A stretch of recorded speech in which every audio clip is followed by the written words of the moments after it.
Genesis chapter 42. When Jacob learned that there was grain in Egypt, he said to his sons, "Why do you just keep looking at each other?" He continued, "I have heard that there is grain in Egypt. Go down there and buy some for us, so that we may live and not die." Then 10 of Joseph's brothers went down to buy grain from Egypt. But Jacob did not send Benjamin, Joseph's brother, with the others, because he was afraid that harm might come to him. So Israel's sons were among those who went to buy grain, for the famine was in the land of Canaan also. Now Joseph was the governor of the land, the one who sold grain to all his people. So when Joseph's brothers arrived, they bowed down to him with their faces to the ground. As soon as Joseph saw his brothers, he recognized them, but he pretended to be a stranger and spoke harshly to them. "Where do you come from?" he asked. "From the land of Ghana," they replied, "to buy food." Although Joseph recognized his brothers, they did not recognize him. Then he remembered his dreams about them and said to them, "You are spies. You have come to see where our land is unprotected." "No, my lord," they answered. "Your servants have come to buy food. We are all the sons of one man. Your servants are honest men, not spies." "No," he said to them, "you have come to see where our land is unprotected." But they replied, "Your servants were 12 brothers, the sons of one man, who lives in the land of Ghana. The youngest is now with our father, and one is no more."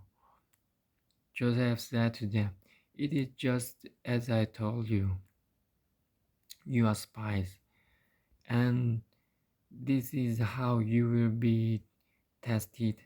As surely as Pharaoh lives, you will not leave this place unless your youngest brother comes here. Send one of your number to get your brother. The rest of you will be kept in prison, so that your words may be tested to see if you are telling the truth. If you are not, then as surely as Pharaoh lives, you are spies."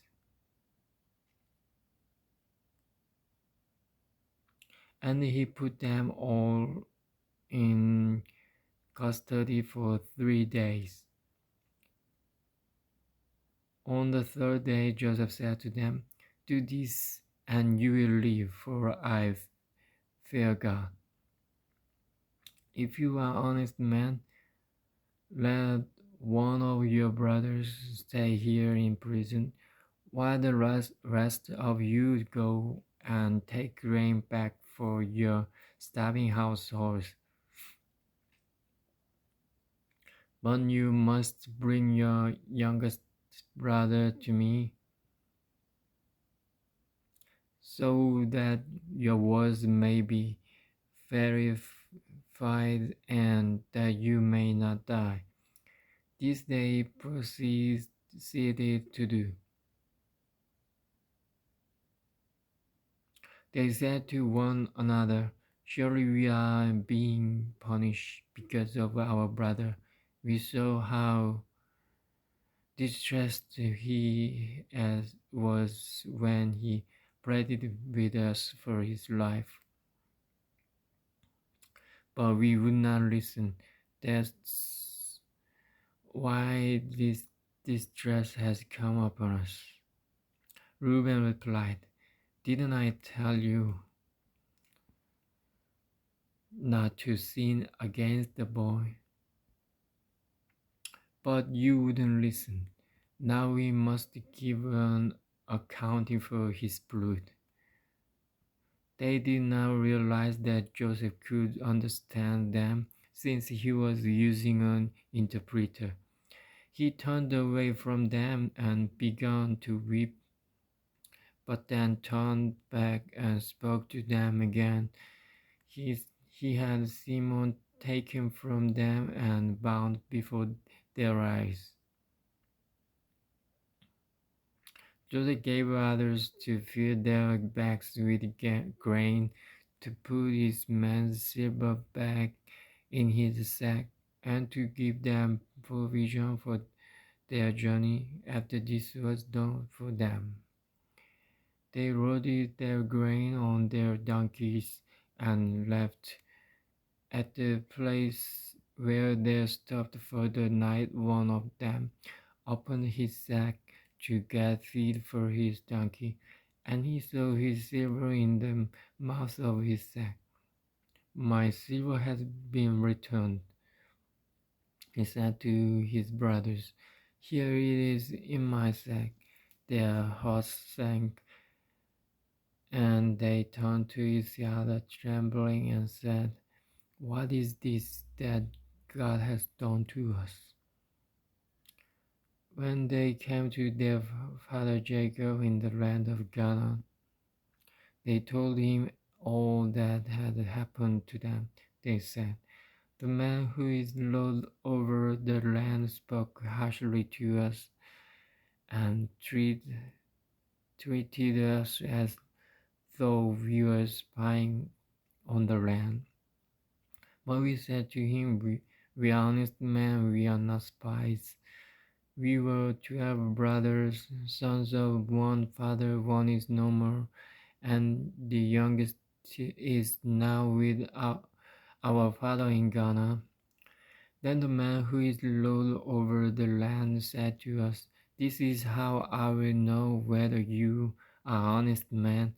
Leave one of your brothers here with me, and take food for your starving household and go.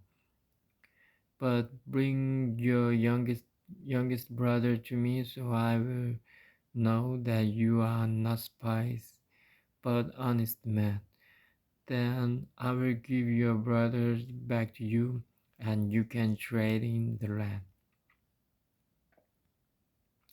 As they were emptying their sacks, there in each man's sack was his pouch of silver. When they and their father saw the money pouches, they were frightened. Their father Jacob said to them, "You have deprived me of my children.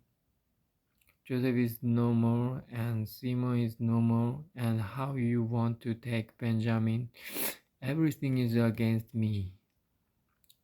Then Reuben said to his father, "You may put both of my sons to death if I do not bring him back to you, and trust him to my care, and I will bring him back."